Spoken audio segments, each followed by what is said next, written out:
Epigenética. Más allá de los genes. La palabra significa por encima o más allá de los genes. ¿Y por qué una foto de Audrey Hepburn? Sí, se trata de una mujer holandesa, pero la razón es que a veces se usa su caso como introducción a la epigenética. ¿Y eso por qué?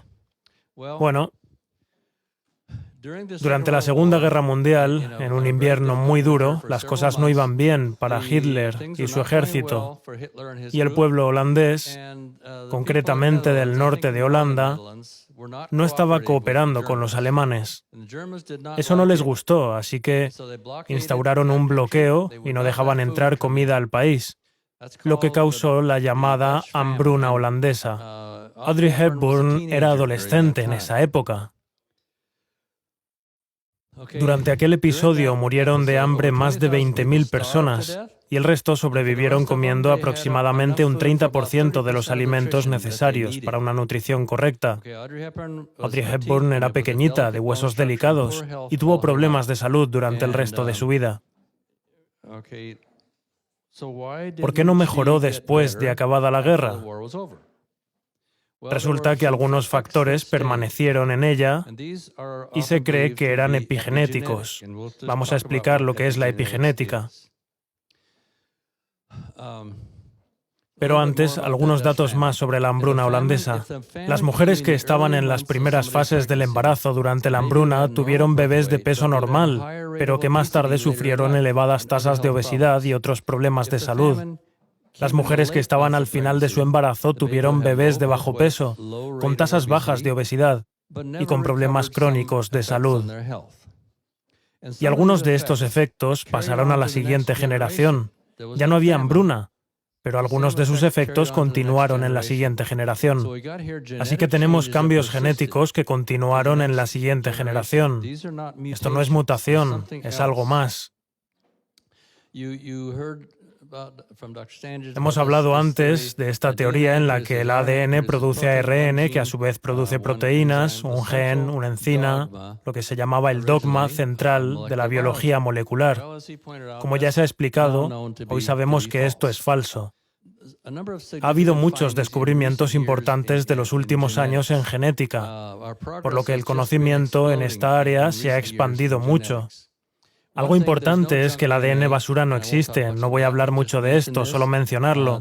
Según el proyecto ENCODE de 2012, el genoma humano está formado por un 98% de genes reguladores que controlan cómo, dónde y cuándo se fabrican las proteínas. No son basura, son los genes que determinan que el resultado sea un ratón, un ser humano o un chimpancé. Otro campo que se ha desarrollado en los últimos años es la epigenética. Más allá de los genes, se trata de capas adicionales de control externas a los genes que determinan cómo se expresa el ADN. El ADN es fantástico, maravilloso. Pero el ADN es como el disco duro de un ordenador.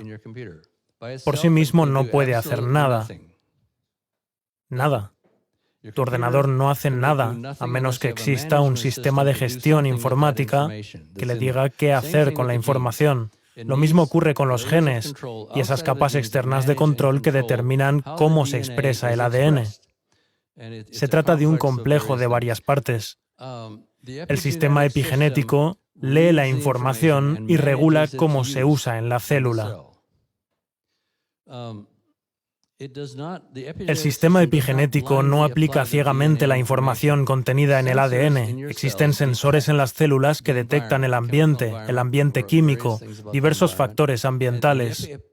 Y el sistema epigenético usa esa información ambiental para decidir. Y esto es algo increíble que aparece en un libro que me gusta mucho, llamado Evolución, una perspectiva del siglo XXI. Dice que decide cómo interpretar el ADN. Y eso me parece increíble. El sistema epigenético coloca etiquetas químicas en el ADN.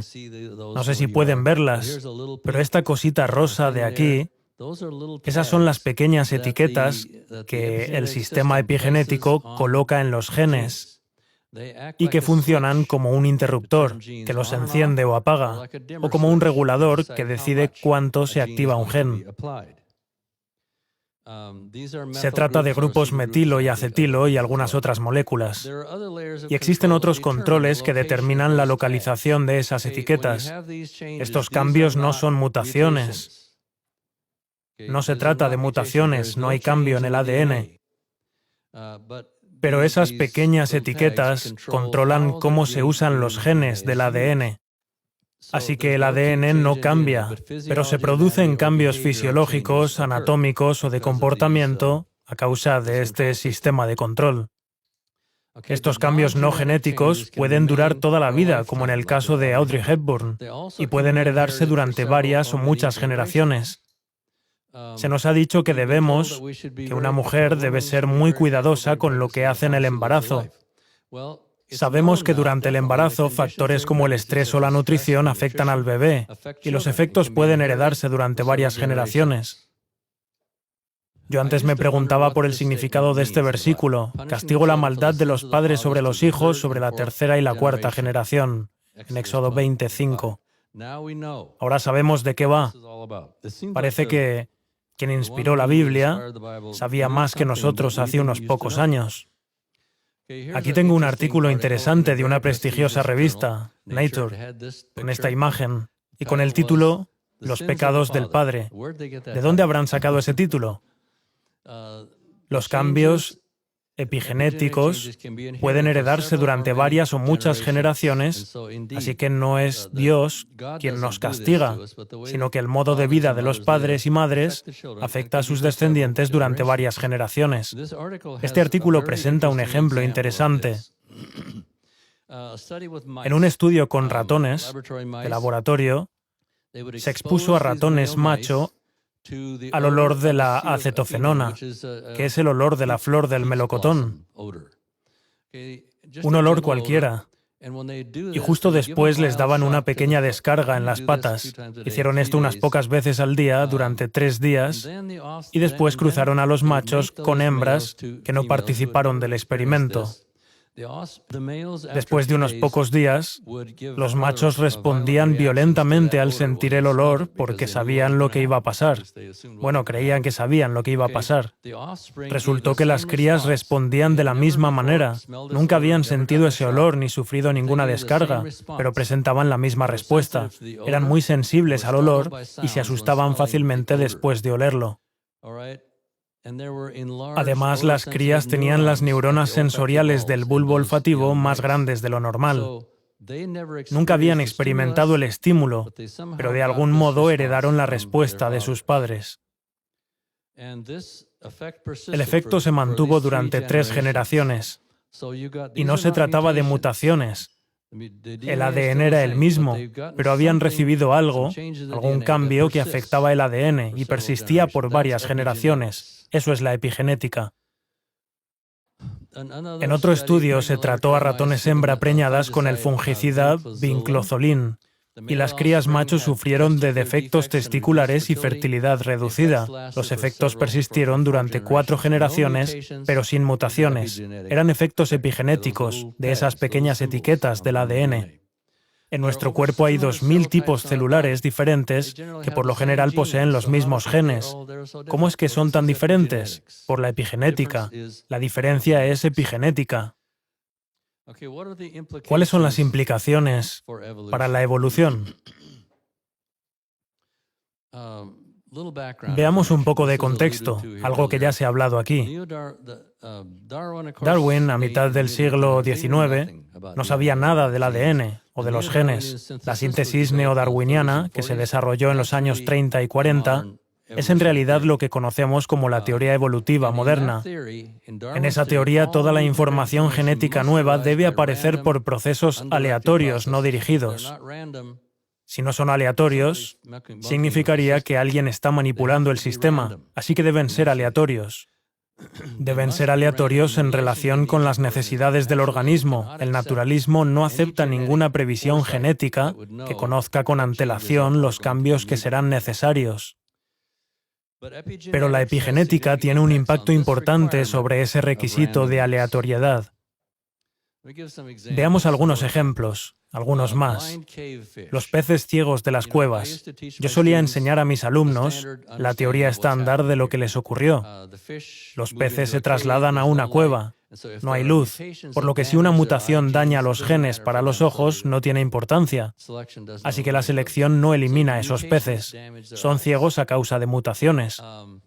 Eso es lo que yo enseñaba, pero también les digo a mis alumnos que la mitad de lo que les enseño es incorrecto. El problema es que no sabemos qué mitad hasta que la ciencia avanza y descubre cosas nuevas. Y esto era incorrecto. Ahora sabemos que a los peces ciegos de las cuevas no les pasa nada en los genes de los ojos. No han sufrido mutaciones. Son cambios epigenéticos. De alguna manera el sistema epigenético detecta que no necesitan los ojos, así que inactivan los genes correspondientes. Es algo fascinante. Salamandras. Hay salamandras que pueden tener 3 tipos de ciclo vital. Pueden vivir en el agua durante toda su vida, o empezar en tierra y trasladarse al agua. No, perdón, es al revés. Empezar en el agua y trasladarse a tierra, o vivir en tierra toda la vida. En algunas fases de su ciclo, todas tienen branquias externas y aletas en la cola. Esta las tiene siempre, esta no. Desaparecen cuando se muda a tierra. Y esta solo las tiene en el interior del huevo.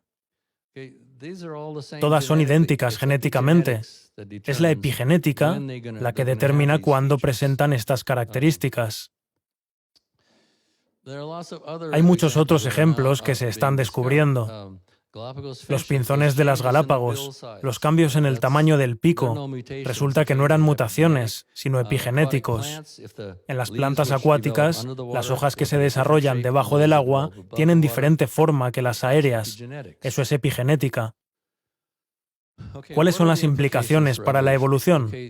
Las modificaciones epigenéticas tienen 3 características. No sé si siempre, pero con mucha frecuencia. Son cambios heredables que permanecen al menos por varias generaciones, a veces mucho más. Son cambios beneficiosos y se originan por causas ambientales. ¿Qué nos dice todo esto? Que de algún modo, algo en estos organismos averigua qué tipo de cambios hacen falta para que todo vaya bien. Son cambios beneficiosos que no se originan por mutaciones aleatorias, sino por influencias ambientales que estimulan la aparición de esos cambios, que además son agradables. Eso implica previsión genética. Alguien sabe lo que está pasando, o alguien ha hecho un sistema capaz de descubrir lo que se necesita. Esto es herencia lamarckiana de caracteres adquiridos. Este problema, el lamarckismo, se ha discutido mucho en la literatura epigenética. ¿Cómo incorporar estos sistemas? Es un grave problema para la teoría darwiniana, uno más de los muchos que ya hemos citado. Problemas muy graves. ¿Cómo reaccionan los biólogos evolucionistas ante este tema? Hace unos años asistí a un congreso de la Sociedad Paleontológica de Vertebrados. Los paleontólogos no solo estamos interesados en los huesos, sino también en su historia, en cómo llegaron los huesos a diferenciarse. Nos interesa la biología molecular. Y un científico estaba hablando sobre problemas genéticos, sobre cómo funciona la evolución y los nuevos enfoques en los que deberíamos trabajar. Y dijo, esta vez no vamos a meter la pata. Él estaba insinuando que se necesita una nueva teoría de la evolución y dijo, esta vez no vamos a meter la pata. Me pregunté qué quería decir. Y ahora lo sé. El darwinismo, la teoría de Darwin tal y como la entendemos, no funciona. Metieron la pata. No sé si el hombre tuvo éxito en lo que pretendía, no volver a meter la pata. Ante esta nueva información de la epigenética, ¿cómo reaccionan los evolucionistas?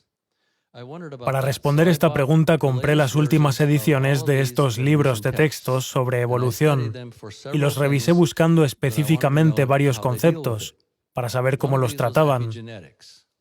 Uno era la epigenética, otro los genes huérfanos. Quizás sabéis lo que son los genes huérfanos. Aquí ni siquiera se mencionan. La epigenética, o bien la ignoran, o bien la minimizan. No consideran la posibilidad de que sea algo importante. Hay otros 4 libros de texto de evolución, de biología, en los que sus autores sí reconocen la epigenética como algo real e importante. E intentan usar la epigenética para desarrollar una nueva teoría evolutiva, lo que se conoce como la síntesis extendida. Así que tenemos estos 2 grupos, el de estos 4 libros frente al de estos otros 4, y no se llevan nada bien. A los de la teoría estándar no les gustan nada estos otros, porque no quieren aceptar la idea de que la epigenética es real. De hecho, hace 1 año y medio o 2, hubo un gran congreso en Europa, y los 2 grupos se enfrentaron para discutir el tema. Cada uno argumentó a favor de su posición, y la gente presente en el Congreso informó de que, aunque este grupo presentó argumentos más precisos y correctos, el otro grupo siempre respondía: «Oh, no, la selección natural se encargará de eso». Así que prácticamente no avanzaron. Hay un libro que me gusta mucho, escrito por el famoso biólogo molecular James Shapiro, que se llama Evolución, una perspectiva del siglo XXI. El autor es muy sincero, muy honesto, y reconoce que tanto la epigenética como otras cosas son reales. Y dice, una de las afirmaciones principales de muchos pensadores tradicionales sobre la evolución y la mutación es que las células no pueden producir cambios adaptativos específicos usando sus capacidades de ingeniería genética. Afirman esto para proteger su visión de la evolución como producto de cambios genéticos aleatorios no dirigidos. Pero esa postura es filosófica, no científica, y no está basada en observaciones empíricas. Dice claramente que el darwinismo no funciona, que lo que sabemos actualmente sobre las células nos muestra que la evolución por mutación aleatoria y selección no puede funcionar. La selección existe, pero si el proceso debe empezar con mutaciones aleatorias, no funciona. Se han escrito varios libros sobre la síntesis extendida. Y uno de los autores afirma, después de un siglo de estudios sobre las mutaciones, no hay ni un solo ejemplo verificado de una mutación genética que haya conducido a un cambio morfológico adaptativo en los metazos. Les recuerdo que este autor no es creacionista. Les aseguro que no lo es evolucionista, pero reconoce que la teoría darwiniana tradicional no funciona. No se ha encontrado ni una sola mutación genética que haya dado lugar al cambio morfológico adaptativo. El objetivo de estos autores es intentar explicar cómo evolucionan las características nuevas como las plumas o el esqueleto de los vertebrados. Cómo evolucionan las cosas nuevas, plumas, huesos, riñones, hígados, y la lista sigue y sigue. ¿Cómo se diseñan esas novedades? La selección natural no puede hacer nada, absolutamente nada, para crear algo nuevo. Piensen qué es la selección natural, simplemente la eliminación de las cosas que no funcionan. La selección natural no crea nuevos genes, solo los elimina una vez que no funcionan bien. Así que es necesario que aparezcan las novedades para que la selección natural pueda actuar sobre ellas. ¿Pero de dónde salen? Según el darwinismo, incluso en su versión moderna, surgen de mutaciones aleatorias. Pero esta gente, que conocen de primera mano las novedades del campo de la genética, reconocen que las células son demasiado sofisticadas para que las mutaciones aleatorias puedan tener algún efecto significativo sobre ellas. Así que hay un problema. En el congreso que mencionaba antes de hace un par de años, ninguno de los grupos llegó a responder cómo surgen las nuevas características. Eso supone un gravísimo problema para el darwinismo. Uno de tantos. Tienen que basarse en cambios aleatorios. Imaginen que quiero mejorar este ordenador. Supongo que a Noemí no le gustaría, pero podría agarrar un destornillador, abrirlo y empezar a tocar cosas a ver si funciona mejor. Si lo que hago son cambios al azar, ¿qué pasará? Pasará lo mismo que los biólogos moleculares están viendo que pasa con el darwinismo. No funcionará. El autor del libro, no de este, sino del que he mencionado antes, Evolución, una perspectiva del siglo XXI, lo dice muy claro. Los biólogos evolucionistas ignoran 3 décadas de investigación en biología molecular. No quieren reconocer la realidad acerca de la complejidad de los sistemas genético-epigenético. Pretenden que su modelo siga funcionando cuando evidentemente no lo hace.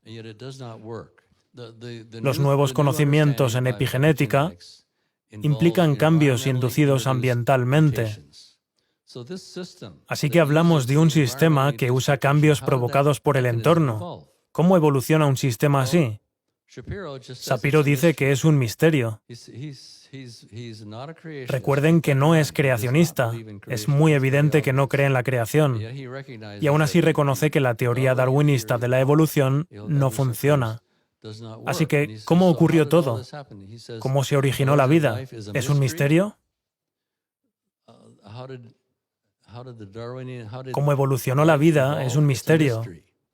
Cabej, otro de los autores, dice que tuvo que evolucionar en el Cámbrico temprano. ¿Por qué lo dice?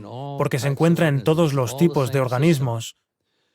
Todos comparten el mismo sistema, así que tuvo que evolucionar muy pronto. Podemos llamar a esto herencia blanda, cambios inducidos por el entorno. Se encuentra en todo tipo de organismos y parece ser muy común. Se encuentra en la base de la nueva síntesis. Y su teoría, altamente especulativa, trata de minimizar la realidad de la transmisión de los caracteres adquiridos, que sin embargo es innegable. Por eso discuten los dos grupos, por eso no llegan a un acuerdo. Los biólogos evolucionistas tradicionales detestan al otro grupo casi tanto como a los creacionistas. Pero no encuentran una solución al problema del naturalismo, que requiere que toda información genética nueva surja de procesos aleatorios, ignorantes de las necesidades del organismo. Ese es el problema. Tengo un par de gráficos que hice para ilustrar cómo ha cambiado la concepción de estos temas con los nuevos descubrimientos en biología molecular de las 2 últimas décadas. Aquí tenemos la teoría darwinista de la evolución ilustrada por medio de una máquina que fabrica piezas de automóvil. Tenemos una máquina que fabrica pistones y aquí hay un ordenador que la controla. Estoy señalando solo en este lado. Es un problema esto de tener 2 pantallas.